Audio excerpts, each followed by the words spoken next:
Hello बच्चों, let's see the question. What is short sightedness?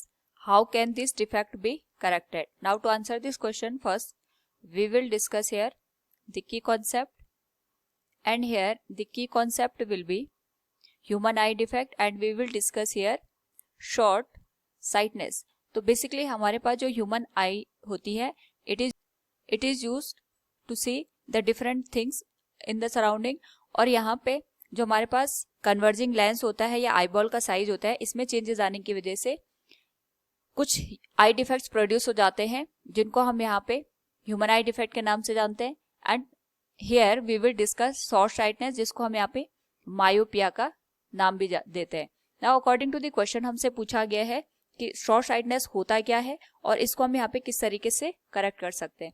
तो सबसे पहले अगर हम बात करें यहाँ पे मायोपिया की, तो जो हमारे पास यहाँ पे मायोपिया या शॉर्ट साइटनेस होता है, उस पर्टिकुलर केस में जो पर्सन यहाँ पे मायोपिया से सफर करता है, उसे जो नियर बाय ऑब्जेक्ट्स होते हैं ये तो क्लियरली दिखाई देते हैं, लेकिन जो फार ऑब्जेक्ट्स होते हैं ये क्लियरली दिखाई नहीं देते. इसका रीजन ये होता है कि हमारे पास यहाँ पे जो ये कन्वर्जिंग लेंस होता है, इसकी जो पावर होती है या तो ये यहाँ पे इंक्रीज हो जाती है, या तो जो आईबॉल का साइज है ये यहाँ पे इंक्रीज हो जाता है. तो दोनों ही केसेस में हमारे पास यहाँ पे जो इमेज होती है ये रेटिना पे ना बन के उससे पहले ही बनती है. सपोज हमने यहाँ पे इन्फिनिटी पे कोई ऑब्जेक्ट रखा है, जिससे आने वाली जो लाइट रेज होती हैं ये पैरेलल होती हैं, और ये इस लेंस से कन्वर्ज होके, क्योंकि इसकी पावर यहाँ बढ़ चुकी है, कन्वर्ज होके किसी एक पॉइंट पे यहाँ पे मीट कर जाएंगी. तो जो इमेज होगी वो रेटिना पे ना बन के इससे पहले ही बनती है. या फिर यहाँ पे आई बॉल का साइज बड़ा होने की वजह से जो इमेज होती है वो रेटिना पे ना बन के इससे पहले ही बन जाती है.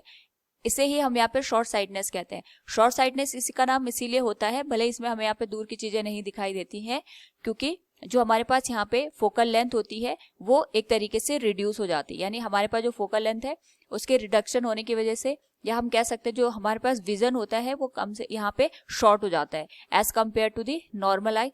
तो इसीलिए हम इसे शॉर्ट साइटनेस का नाम देते हैं. नाउ यहाँ पे अगर हम इसको करेक्ट करना चाहते हैं तो इसके लिए हमें एक ऐसा लेंस यहाँ पे यूज करना पड़ेगा जो कि इसकी बढ़ी हुई कन्वर्जिंग पावर को डिक्रीज कर दे.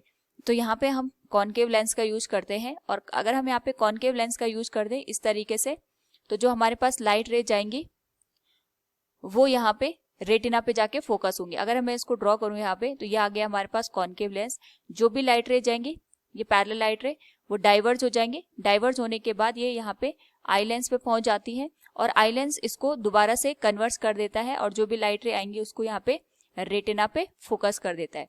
तो इस तरीके से हम ये कह सकते हैं कि अगर हम कोई भी कॉनकेव लेंस का यूज करते हैं तो कॉनकेव लेंस यहाँ पे जो ह्यूमन आई लेंस है उसकी कन्वर्जिंग पावर को रिड्यूस कर देता है. या हम इसको इस तरीके से भी समझ सकते हैं कि जो हमारे पास यहाँ पे नॉर्मल आई होती है, नॉर्मल आई के लिए जो फार पॉइंट होता है वो इन्फिनिटी होता है. फार पॉइंट का मतलब हो गया वो मैक्सिमम डिस्टेंस जहाँ पे जो पर्सन होता है वो क्लियरली चीजों को देख सकता है. लेकिन यहाँ पे जो मायोपिक पर्सन होता है उसके लिए जो फार पॉइंट होता है वो इन्फिनिटी से यहाँ पे कम होता है. और यहाँ पे जो कॉनकेव लेंस होता है, ये जो इमेज होती है ये इन्फिनिटी से पहले ही यहाँ पे फॉर्म कर देता है. यानी अगर मैं इस लाइन को यहाँ पे पीछे की साइड ड्रॉ करूँ और इसको इस तरीके से यहाँ पे ड्रॉ करूँ, तो जो इमेज यहाँ पे बनेगी वो इन्फिनिटी पे न बन के उससे पहले ही हमें दिखाई देगी. तो इस पर्टिकुलर केस में जो आई लेंस है उसके लिए ऑब्जेक्ट यहाँ पे इन्फिनिटी पे न रख के इस आई पॉइंट पे रखा हुआ है. यानी यहाँ पे हम ये कह सकते हैं जो कॉनकेव लेंस है ये इमेज को वहां पे बनाता है जो कि हमारे पास जो मायोपिक पर्सन होता है उसका फार पॉइंट एग्जिस्ट करता है. तो इस पर्टिकुलर केस में हम अगर कॉनकेव लेंस का यूज करते हैं तो कॉनकेव लेंस की हेल्प से जो हमारे पास यहाँ पे मायोपिया होता है उसको हम यहाँ पे करेक्ट कर सकते हैं. So from the given question we have answered about the short sightedness and its correction. Hope all you understood it. Thank you and best of luck.